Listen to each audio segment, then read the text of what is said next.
ಇನ್ನು ಮುಂದೆ ನಿಮ್ಮ ನೆಚ್ಚಿನ ಧಾರಾವಾಹಿಗಳ ಫುಲ್ ಎಪಿಸೋಡ್ಗಳು ಸನ್ ನೆಕ್ಸ್ಟ್ ಆಪ್ನಲ್ಲಿ ಮಾತ್ರ. ಆದ್ರೆ ನಿನ್ ತಮ್ಮ ಎಲ್ಲ ಹಾಳು ಮಾಡ್ಬಿಟ್ಟ.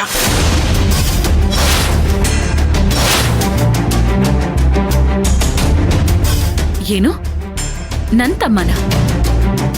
ಏನಾಯ್ತು ಅತ್ತೆ? ಯಾಕೆ ಈ ತರ ಮಾತಾಡ್ತಿದ್ದೀರಾ? ಮತ್ತೆ ಮತ್ತೆ ಏನು ಗೊತ್ತಿಲ್ಲ ಅನ್ನೋ ತರ ನಾಟಕ ಮಾಡ್ಬೇಡ ರಾಧಿಕಾ. ನಿನಗೆ ಎಲ್ಲ ಗೊತ್ತು, ಆದ್ರೆ ಏನು ಗೊತ್ತಿಲ್ಲ ಅನ್ನೋ ತರ ಚೆನ್ನಾಗಿ ನಿಭಾಯಿಸ್ತಾ ಇದೀಯಾ. ಏನ್ರಿ ನೀವು? ಏನು ಎತ್ತ ಅಂತ ಹೇಳ್ದೆ ಹೀಗ್ ಬಂದ್ ಕೂಗಾಡಿದ್ರೆ ಏನ್ರಿ ಅರ್ಥ? ಸುಮ್ನೆ ಕೂಗಾಡೋದಕ್ಕೆ ನನಗೇನು ಹುಚ್ಚಿಡಿದಿಲ್ಲ. ಅತ್ತೆ ಯಾಕೆ ಹೀಗೆಲ್ಲ ಮಾತಾಡ್ತಿದ್ದೀರಾ? ದಯವಿಟ್ಟು ಏನಾಯ್ತು ಅಂತ ಹೇಳಿ. ಕಲ್ಕಿ ಎಲ್ಲಿ? ಅವನಲ್ಲಿ ಅಂತಾನೆ ನಾವು ಹುಡುಕ್ತಿದೀವಿ. ಅಬ್ಬಬ್ಬಬ್ಬಾ, ಏನ್ ಆಕ್ಟಿಂಗ್ ರಾಧಿಕಾ ನಿಂದು? ಅತ್ತೆ ಹಾಗೆಲ್ಲ ಹೇಳ್ಬೇಡಿ. ನಾನೇನಕ್ಕೆ ಆಕ್ಟಿಂಗ್ ಮಾಡ್ಬೇಕು?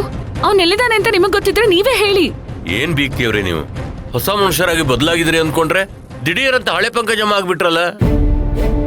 ಕಲ್ಕಿನೂ ಕಾಣ್ತಾ ಇಲ್ಲ, ಕಾಶಿನೂ ಕಾಣ್ತಾ ಇಲ್ಲ. ಅವ್ರು ಎಲ್ಲಿದ್ದಾರೆ ಅಂತ ನಿಮಗ್ ಗೊತ್ತಿದ್ರೆ ನೀವೇ ಹೇಳಿ.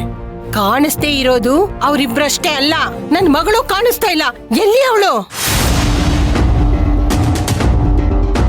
ಅತ್ತೆ, ಶಾಲಿನಿನ ನಾನ್ ಕೊನೆದಾಗ ಚೌಲ್ಟ್ರಿಲೇ ನೋಡಿದ್ದು. ಆಮೇಲೆ ಆಮೇಲೆ ಆಮೇಲೆ ಆಮೇಲೆ ನೋಡಿರಲ್ಲ, ನೋಡಕ್ ಚಾನ್ಸೂ ಇಲ್ಲ. ಯಾಕೆಂದ್ರೆ ಅವಳೀಗ ಕಲ್ಕಿ ಜೊತೆ ಇದ್ದಾಳೆ.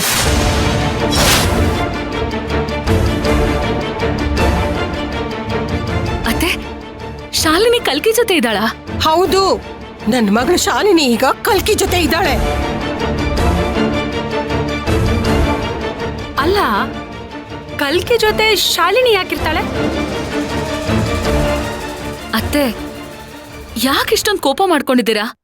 ಈಗ ಏನಾಯ್ತು ಅಂತ ಅವರಿಬ್ರ ಬಗ್ಗೆ ತಪ್ಪಾಗಿ ಮಾತಾಡ್ತಿದ್ದೀರಾ ಅಂತ ನನಗೆ ಅರ್ಥ ಆಗ್ತಾ ಇಲ್ಲ. ಕಲ್ಕಿ ಕಾಶಿ ಇಬ್ರು ಯಾವ್ದೋ ವಿಷಯವಾಗಿ ಎಲ್ಲೋ ಹೋಗಿರ್ಬೋದು ಅಂತ ನಾವೆಲ್ಲರೂ ಅಂದ್ಕೊಂಡಿದೀವಿ.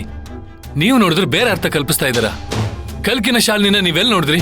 ಶಾಲಿನಿ ಅವ್ರ ಫ್ರೆಂಡ್ ಮನೆಗೆ ಹೋಗಿರ್ಬೋದಲ್ವಾ? ಹೌದೌದು, ಅಲ್ಲಿಗೆ ಹೋಗ್ತೀನಿ ಇಲ್ಲಿಗೆ ಹೋಗ್ತೀನಿ ಅಂತ ಹೇಳಿ ಹೀಗೆಲ್ಲ ಮುಗಿಸ್ಕೊಂಡಿರೋದು.